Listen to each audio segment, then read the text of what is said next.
Games have been getting bigger and bigger as the years have gone by. Games end up taking so much more time than they used to. Games going open world, getting bigger in scale and adding lots of content that it can end up making the game feel bloated.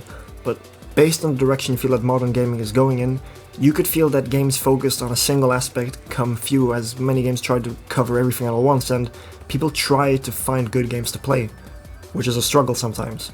But I personally believe that modern gaming is giving us some of the best games ever made, and one reason as to why is the wide range of indie games that are out there today. So that's why I'm here today, to show off some cool indie games that I feel you should check out. I've got to admit, I'm not the most well-acquainted person on indie games, but I've got a few of them up my sleeve and a few that I also own in the backlog, so in this video, it will be a start of a sub-series of my Storm Experience review series on the channel, as in this video, I'll be talking and basically reviewing and covering 3 indie games that I think are breathtaking and worth your time, and they're all bundled together in one video, as making 3 completely separate 15-minute review videos on these games. Yeah, I don't think I would be able to do that, but so I've grouped them together in one bundle. Very nice. So yeah, you've probably heard of them in some shape or form, as some are old and have been talked about by other content creators, but now you get to hear it from me, and really, I hope you enjoy.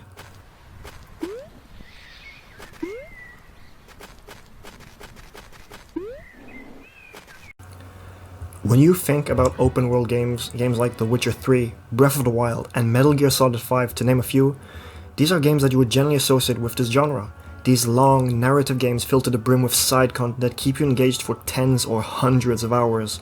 Although this is one of the greatest pros of open world games, being able to get a lot of game time out of a game, it's also the greatest factor in turning away prospective players who see this as a big of a time sink for them.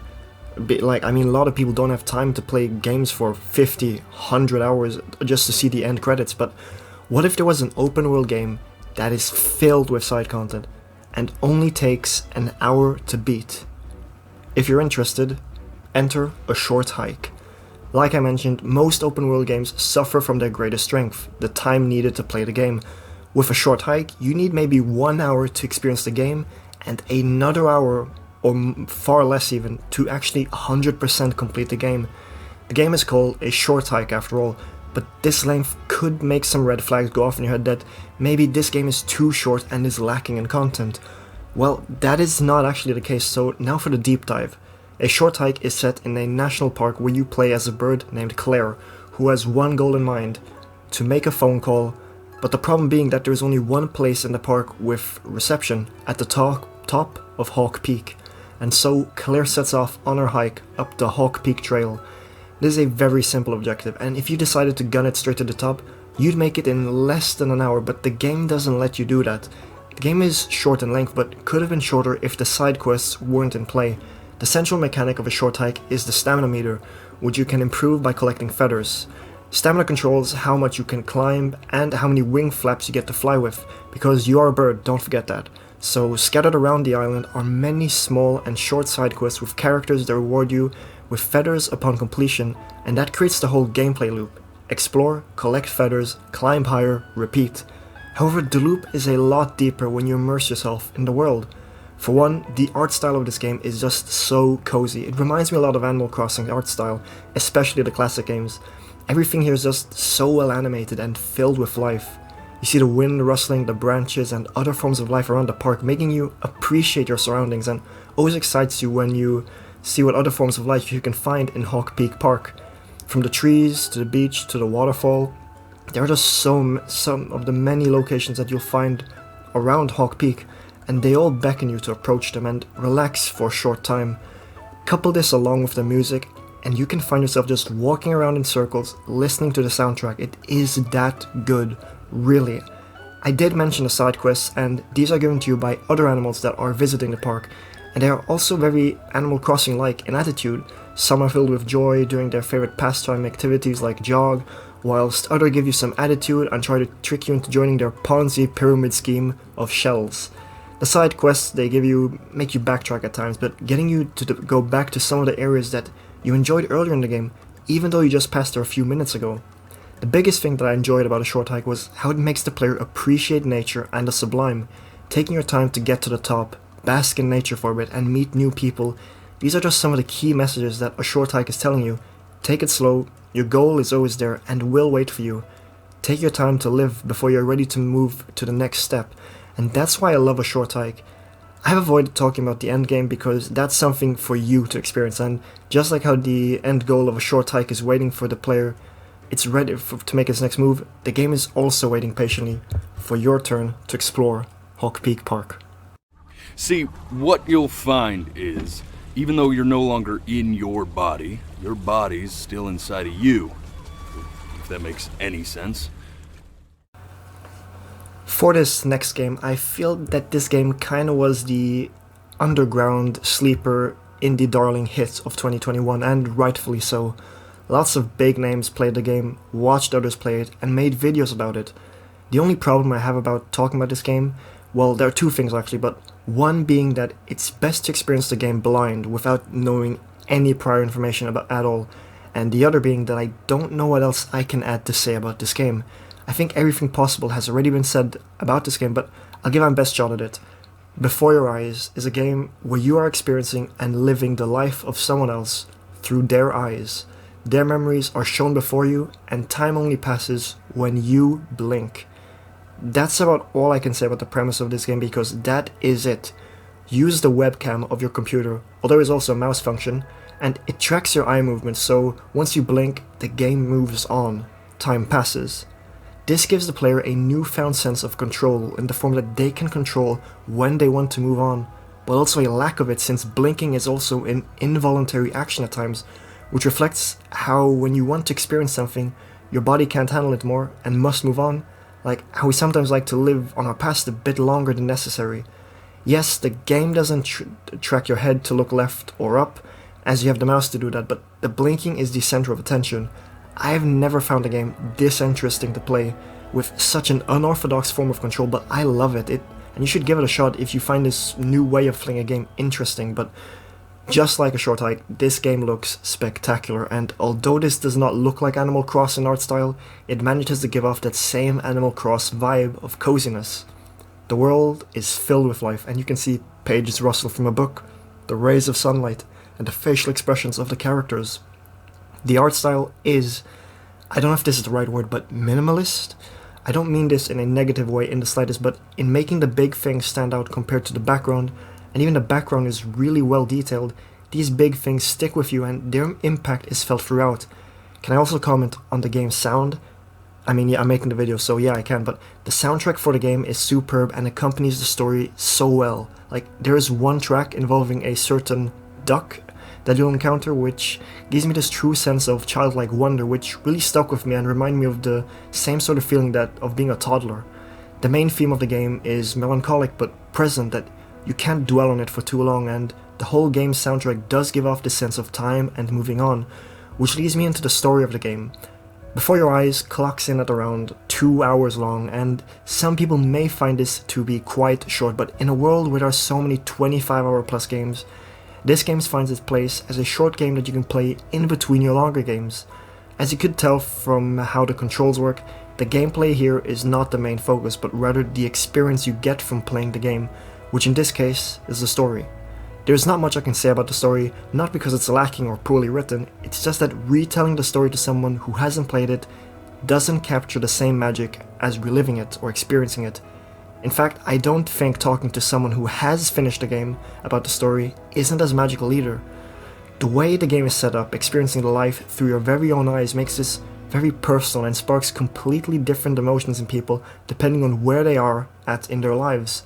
Some might find this story to be a beautiful reminder of the passing of time, whilst others might see this as a wake-up call to appreciate the smaller moments in life. What I'm trying to come across is this. Before Your Eyes is truly a spectacle, and although I would have liked to have dedicated a full video to the game, which I might do at some point, who knows, but just know that Before Your Eyes is a game that makes you feel something, which ultimately helps you connect with yourself. And just try to enjoy it this time.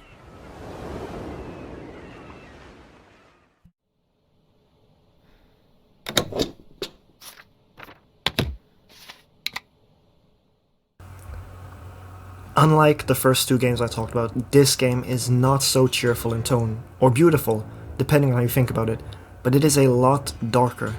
This game is Papers, Please, a game set in a fictional dystopian version of Eastern Europe in the country of Alstotska, I think that's how I pronounce it, which is still in tension with its neighboring countries. You play as the border control officer, where your job is to inspect the migrants' belongings, including their documentation and other dangerous goods they could bring across the border. It's a simple point-and-click game where you analyze the information on hand as quick as possible so that you can earn as much money by the end of the day in order to support your family. The game does manage to convey how it feels to work in an environment like this, scanning and comparing papers, bring up the policies as to who and what is allowed in the country, and also the barrage of insults that can be thrown at your face for simply following the higher order's rules. Objectively looking only at the gameplay, the game does not seem fun at all, and in fact can seem boring to some. However, some people have to have jobs that others don't find fun, right? And even in these jobs, there are always moments that manage to brighten up your day, or make you feel like the worst person on the face of the earth. Before I get into what I believe makes the game quote-unquote beautiful, graphics and sound design first. For sound design, it's not much. The game sounds barren, making you feel alone, reflected also in the way the border is set up. There are people waiting to arrive to a control section many meters away, and guards stand far away from your station, suggesting to us that you are alone here, and this job is something that many don't actually want. Which relates to the point I said earlier about people having jobs that others don't want. The game has some really good pixel art, and it's also quite sad to look at. The characters are designed in a way to make them look ugly, showing the worst quality that you can see in them, also reflecting how some people view others only on a surface level, even without talking to them. It's these small details combined that manage to convey the key idea that this game wants you to question: humanity. Humanity and morality are the two topics that this game manages to cover perfectly, through very little dialogue and through your actions, mostly. Being a border control officer, you are responsible for getting people across the border and sending them away, and for every person you get across, you support your family, and this sets up many dilemmas. There's a couple in the game where the husband has his documents in check, whilst the wife, following right after him, has the wrong documentation. You could do your good diligence and send away, but the guilt you feel for separating them haunts you. On the other hand, taking them both across means that the state will cut your payment, meaning you have less money to support your family at home. It's these dilemmas that make you question whether what is right or wrong, or what is the better of the two evils. But the game also manages to make you think a bit more open-minded in a sense. The game makes you understand that sometimes in life people are put up against a wall, and to get out of their situation, their action may hurt you, but it could have hurt the other person a lot more. That's what happens in life. Not everything is sunshine and rainbows, and sometimes hard decisions don't just stem from hard choices, but they come from understanding the gravity of others and their own problems. For how the game makes you feel about your decisions alone is enough for me to recommend this game to anyone, and although the game may not be very beautiful, quote unquote, it sure is worth experiencing.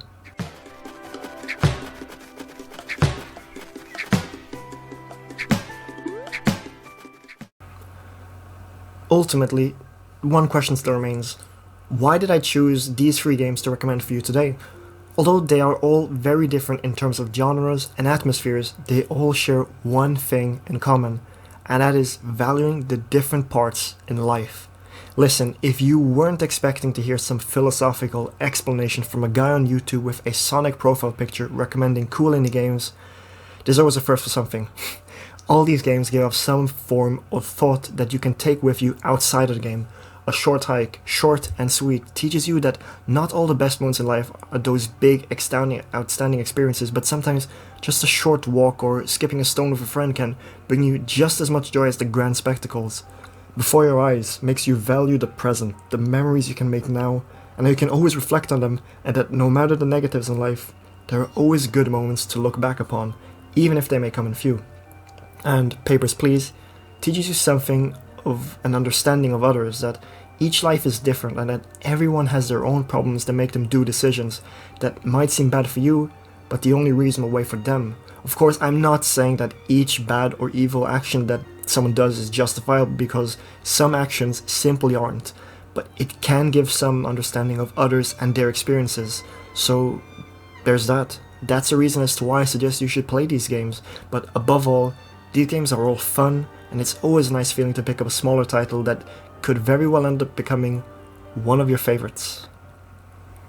And with that, welcome to the end of the video. I hope that this was coherent and easy to digest, because sometimes I end up writing the same stuff over and over again, but I hope you enjoyed the video. Any support or critiques are appreciated. If you want to see more from me, there is my Patreon and Twitter, both linked in the description and in my bio, if you want to check those out, as I'm getting the Patreon started and tweet semi-regularly too now. But really, also want to say a massive thank you guys for the support on the recent videos so far.